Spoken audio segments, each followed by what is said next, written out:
在马里乌波尔被围困的不只有乌军与亚速营，还有为数不少的外国雇佣兵。近日就有一位英国雇佣兵留下了讯息，称被围48天后已经弹尽粮绝，只能向俄军投降。来看详细情况。各位老铁们，大家好，欢迎收看本期迷彩虎，我是虎哥。有几天没讲俄乌战场的新情况了，虎哥今天就来给大伙唠唠新进展。这两天马市钢铁厂的战斗取得了重大进展，俄联军的重型火炮和轰炸机的重磅炸弹终究还是发挥了巨大作用。俄联军凭借优势火力开始进攻钢铁厂，并且取得了有效的突破。钢铁厂内的亚速营和乌军不甘心坐以待毙，而乌克兰当局也在竭力救援马市钢铁厂的重要目标。为此，乌克兰方面甚至派遣出了一艘大型的民用舰船，以自杀式袭击的方式驶向马里乌波尔进行救援行动。途中自然是毫不意外地遭到了俄军的拦截。舰船上这帮二货不仅不听从俄军的命令停船接受检查，反倒是中二感满满的说了句“我们来找你了”，便继续前进。不出意外的让俄军拿重火力教训了一番，舰船损毁严重，不得不被迫停止行动。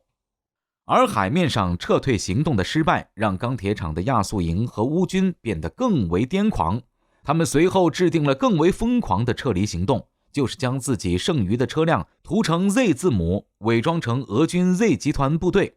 肩膀上绑上俄军的同款识别带，意图冒充俄军，然后浑水摸鱼地从马里乌波尔包围圈撤离。亚速营和乌军残部把这次的撤离行动时间定在了4月10号。但这种弱智般的小把戏可蒙骗不了俄军，俄军马上就发现了不对劲，并立即向伪装成俄军的亚速营和乌军残余开火。战斗持续了1天，亚速营和乌军的突围行动被俄军挫败，受到沉重打击，人员损失尤其惨重，不得不退回钢铁厂继续防守。但是其军心已经受到了毁灭性的打击，在钢铁厂内的英军雇佣兵已经彻底的崩溃了。一直跟随乌军和亚速营作战的英国雇佣兵约翰尼声称，已经48天了，我们竭尽全力保卫马里乌波尔，但我们别无选择，只能向俄罗斯军队投降。我们没有食物，也没有弹药，大家都很高兴，我希望这场战争早日结束。在与他的家人直接协商后，他朋友在他的个人社交账号上公开发布了此消息。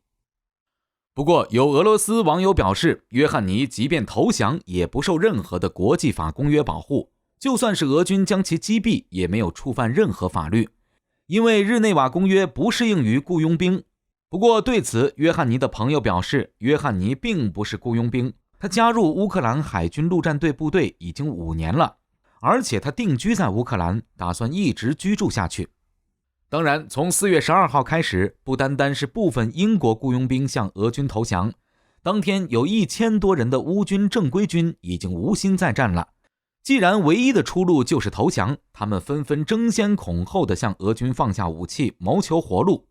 这是继上次乌军海军第36旅501、503营500多人集体投降后的又一次大规模投降事件。这1000多名乌军的状态十分糟糕，其中90人重伤无法行动，还有300也是伤病员，可见马市战斗之激烈。累计在整个马里乌波尔围城战期间，一共差不多有2000多名乌克兰士兵向俄联军投降，